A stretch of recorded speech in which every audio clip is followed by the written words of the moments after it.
The San Diego Bay has been a popular destination for world travelers for decades. President Kennedy's visit to San Diego. For U.S. presidents, from John F. Kennedy to Ronald Reagan, and going back to Franklin Delano Roosevelt. And for some of Hollywood's biggest movie stars. And while the bay is rather magnificent above the surface,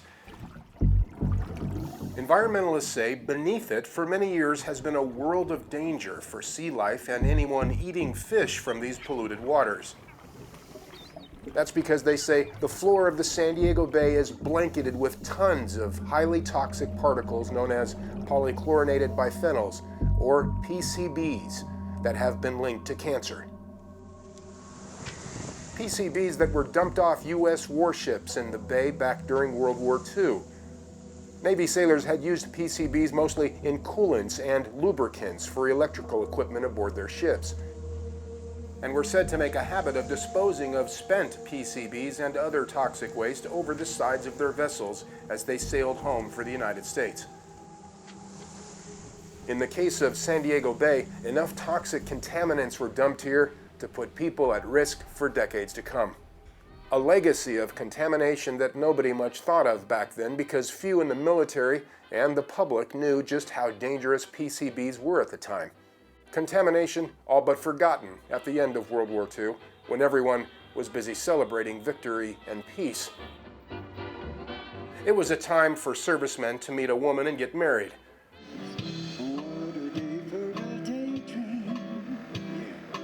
And 70 years later, in San Diego, American war vets continue being honored for their service each year on Veterans Day. Only now in the air seems a growing sense of, what have we done? What have we done to the San Diego Bay? It was back in the 1970s when scientists finally realized that PCBs dumped here cause cancer in laboratory rats and were linked to cancer in humans, which resulted in a U.S. government ban on the manufacturing and use of PCBs by 1979. But not before several tons of PCB particles were dumped here and remain here to this day. On channel 6-8, over. To understand just how toxic this body of water is, CCTV recently took a tour of the bay with a team of environmentalists from a nonprofit watchdog group monitoring the overall health of the bay. You could call them keepers of the coast, and indeed their organization is called San Diego Coastkeeper, led by field biologist Travis Pritchard, who's all too familiar with PCBs in the San Diego Bay. It's very toxic in humans and in animals. It really affects your organs, your liver, your kidneys, kind of that circulatory system. There was a lot of bad practices in the bay, and it's really led to significant legacy contamination. And I've talked to old Navy guys, and they got stories about, how they dispose of industrial waste in San Diego Bay, of just pushing it off the ships. Like, oh, we have this cabinet full of paint we have to get rid of. Let's just push it off the ship. We have these barrels that just push it off the ship. The San Diego Bay has long been home to the U.S. Navy's Pacific Fleet, with more than 50 warships that dominate activity on the bay, says Matt O'Malley, Coastkeeper's environmental attorney. I mean, it's a heavy, heavy Navy port, which then kind of led to a lot of the sort of contaminants, because not only the Navy, but sort of the associated industry with the Navy. Associated industries like the manufacturing of warplanes during World War II, from which PCBs drained directly off this site at San Diego's airport and into the bay across the street. And while PCBs have long been banned in the United States, residue from PCBs that has been building up and crusting over inside storm pipes like these for decades routinely breaks free to this day during storms and flows right back into the bay. This whole area up here is also contaminated, so that's where that new sources come from, is as that storm water is kind of filtering through that soil and out into these drains here. That's where we're getting that new contamination from. Sediment contaminated with PCBs at the bottom of the bay, which seeps into underwater vegetation and other food sources that small fish eat, that bigger fish then eat, that humans then catch and eat, thus being exposed to PCBs. up to the fish, and then when we eat those fish, that's how we get them. So it's toxic to both people and to the marine wildlife here. Yeah, I mean, it's highly polluted. You take apart a fish and do sort of like a pathology report on a fish, you're going to see contaminants. These things bioaccumulate in them. I've seen a lot of people fishing in the bay. Would you eat a fish out of here? I would not. Travis, would you eat a fish out of here? I'd eat one a year. I don't, but if I was starving, I would. The problems from the PCB type chemicals manifest more in young children and old people, the more vulnerable populations. Right. I wouldn't feed it to my children. And yet children are routinely seen fishing in the bay, even when no fishing signs are clearly posted. And no swimming signs are clearly posted, warning people that these waters are contaminated. People just keep on fishing. Many know the water is contaminated but refuse to believe it's harmful. And there are those who claim they simply missed all the advisories and warnings from the city over the years about PCBs in the bay. I've been fishing here for 40 years. You fish here a lot? Once a week. Do you eat the fish? If it's big enough, yeah.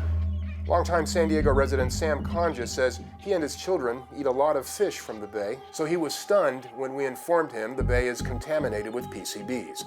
I wasn't aware of that. I mean, I don't want to eat fish that's polluted. I mean, we love seafood, but I don't want to eat it from the bay if it's polluted. No more from here? No. Conja says the city of San Diego should take action against whomever is responsible for this contamination. They should be sued. And they are being sued. They being chemical giant Monsanto, that was the sole manufacturer of PCBs in the United States between 1935 to 1977, according to a lawsuit filed last March by the city of San Diego and the port of San Diego, demanding that Monsanto pay several $1 million towards cleanup efforts in the bay.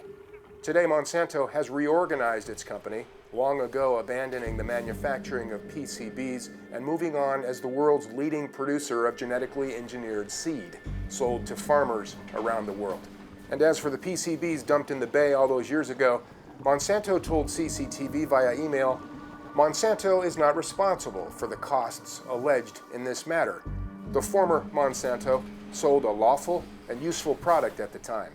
PCBs and products containing PCBs were used by private industry and the U.S. government, including the U.S. Navy. In the lawsuit, a copy of which was provided to CCTV by the Port of San Diego, the Port and the City of San Diego are asking the courts to force Monsanto to pay its share of a multi-million-dollar cleanup effort that's been underway for several years in the bay. As seen by this video provided by the Port, San Diego authorities have so far dredged large sections of the bay and laid down rocks and concrete on top of sediment contaminated with PCBs. Then they cover that with sand and eelgrass, all in an effort to keep sediment from escaping and spreading around the bay. But preventing this spread, say some environmental experts, is basically impossible because PCBs don't degrade or break down in the environment. Instead, they stay around in the sediments and soils for years and can be easily spread through the water and the air. Studies in some cases. Biologist Dr. Richard Gersberg, a former environmental advisor on the San Diego Bay, tells CCTV that the odds of the city of San Diego winning the lawsuit and forcing Monsanto to pay may be pretty slim, considering that back in the day, everybody, he says, industry and navies around the world, were so heavily using PCBs for all kinds of industrial purposes with government blessings that practically everybody on the entire planet was exposed to PCBs in some form or fashion. There's PCBs in every human on Earth. So by that reasoning, every human on Earth or every animal on Earth can sue the original manufacturer.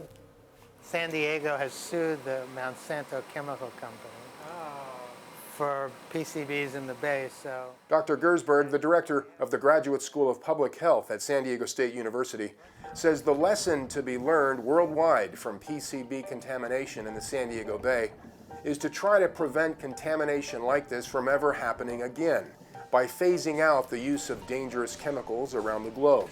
But that's easier said than done, he says. If everyone did their part, which everyone doesn't, then that would go a long way. For instance, if we stop generating waste, if we stop driving automobiles, if we stop buying products that use chemicals, if we didn't travel by jet and use up fuel and generate carbon, high carbon footprint. So if everyone did that, that would pretty much solve our problem. But because of our lifestyles and just the way we were brought up and the fact that everyone wants material goods, it's not happening. But if someone asked me, I would say try to minimize your impact as much as possible, which is easy to say but hard to do. As hard to do, he says, as it'll be to rid the San Diego Bay of PCBs. Environmental experts predict the cleanup effort here could last 30 years. And even then, they say, PCBs will never fully be vanquished from these troubled waters. Still, the threat of being exposed to cancer through PCBs hasn't stopped some from continuing to fish here. You've eaten fish out of here before? Yeah. And you're still alive? Yes. I'm still standing here. Hoping that if PCBs haven't killed them by now, they never will.